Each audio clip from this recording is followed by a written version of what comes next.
So I'm out here in America for the first time for work, and then I was thinking, what's the most American thing you can actually do? It's a road trip.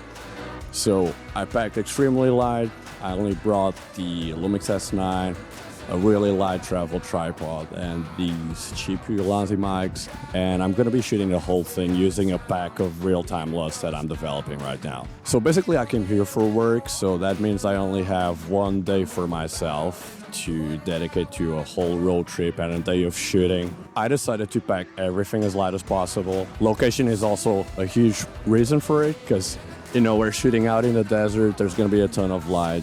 I feel like the kit lens was actually perfectly designed for this kind of environment. It's also gonna be a very interesting stress test because, as you know, the Lumix S9 doesn't have any cooling systems at all, and we're shooting in the desert heat. So if it does withstand this shooting environment, then it means that the camera is just much better designed than people originally gave it credit for. You know, we had to go full Americana, so we got this huge pickup truck back in California, and now we're driving all the way to Joshua Tree, making a very quick stop by Palm Springs. We're also gonna be doing the drive back and forth in just one day because I actually have to fly out back to China tomorrow. And one of the really cool things about shooting with the whole Realtime LUT thing is that I'm gonna have a really long flight back to China. So by the time I actually get there, I can probably be done with the edit, since I'm not gonna have to do any grading or coloring. So I feel like that kind of workflow just makes perfect sense on a trip like this. So it's actually kind of surreal to, you know, be driving through these roads, because as someone who grew up with like a lot of, you know, American TV shows, American movies, or even video games, it's like, you feel like you've seen this type of scenery so many times, you know, like GTA, Red Dead Redemption, whatever. That is like so surreal actually being here and feeling like, wow, it's actually just like what I expected. First time at an American style diner. Like, you know, sometimes you go to like a tourist place or a first time in a new country and you're like, oh no, I'm so disappointed. You know, people talk about Paris syndrome when Japanese tourists visit Paris, but coming here is like, nah, this is actually everything I expected it to be. Oh, and by the way, I'm absolutely boiling, but the S9 is still going. Wow, that's very impressive. It's probably, I don't know, 40 degrees Celsius here. I don't know how much that is in freedom units, but wow, S9 is still going. Another really cool thing about like just driving around here is that first, the roads are so expansive, they're so massive. You get these amazing, like, really wide, expansive views. And then you just always come across like something really crazy, something really cool on the side of the road, and you can just, you know, always stop, come out to see it. This place is insane. I don't know what this was supposed to be. This is like some, wow, straight out of Borderlands, straight out of Mad Max kind of stuff. Remember to apply your SPF. We got that strong SPF 70. Hopefully it's doing its thing. The kit has been working amazing so far. Lumix S9, the kit lens, this has been amazing. Like, I don't think I would change anything. So right now you're watching my default Realtime LUT, which is the one that I've been using for all general scenarios. I've graded this in the way that it intentionally underexposes by like 1 or 2 stops, because I really like the look that you get when you overexpose by 1 or 2 stops and kind of bring it down, because I like how that kind of desaturates the highlights a little bit. And it kind of looks just a little bit more like film look. And now I've changed to another LUT here. This is kind of a take on like a film print emulation of sorts, but you know, if you're using this inside the camera, you're not gonna get grain, you're not gonna get elation, you're not gonna get any of that. But I kind of like how it works with some footage. Like, you don't need all of that going on. Like, it does feel nice to have nice clean footage with just those more filmic colors. How are we looking here? How are skin tones looking? And yeah, we're only gonna stay here for a few minutes more. Probably need to get back in the car and get some AC. I'm boiling out here. Get some water. Then we're gonna keep driving on to the Transmission Sculpture by Daniel Popper.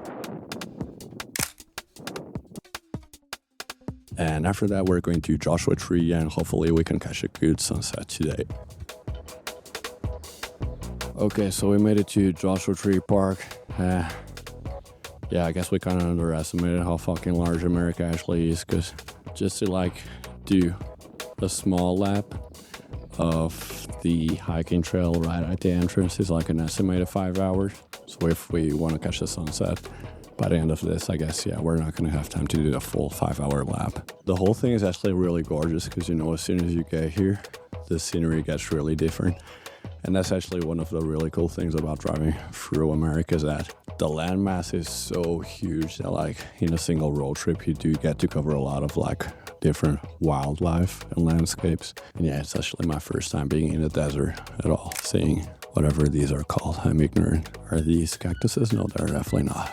Also, interesting fact, I actually didn't bring an ND filter at all. And I think that it doesn't matter this much for like this type of landscapes or talking head kind of thing, because nothing's moving around that much. And remember to bring a lot of water. I saw they recommend 4 gallons. We got a lot of Gatorade. The American stuff is full of sugar, interesting colors, interesting flavors. Supposedly keeps you more hydrated than water. Let's hope that's actually true. Also, another thing that's like so insanely American to me, like actually kind of weird, is the fact that the park is so large that to get to the next destination, like you're actually supposed to be driving around the park. I think that's the first time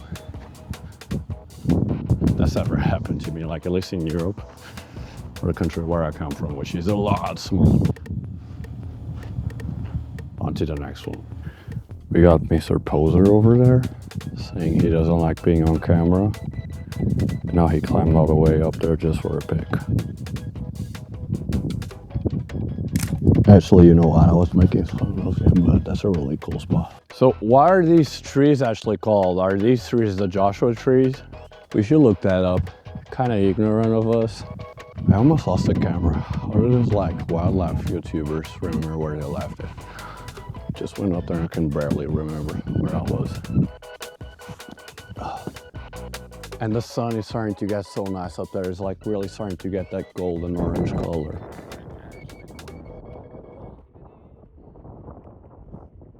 I'm really sad I didn't bring climbing shoes, because like a lot of these rocks must be so nice to climb. Yeah, that's also the thing. We don't have mats. Yeah, we don't have protection. The light is getting so nice, so hopefully we can catch a nice sunset.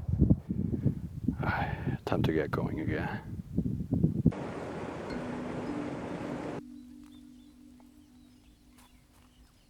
We just got to the cactus park, and actually we got here too late. We missed the sunset here because our GPS actually wasn't working inside the park because there's no signal here. So pro tip, if you come, just download all maps offline beforehand.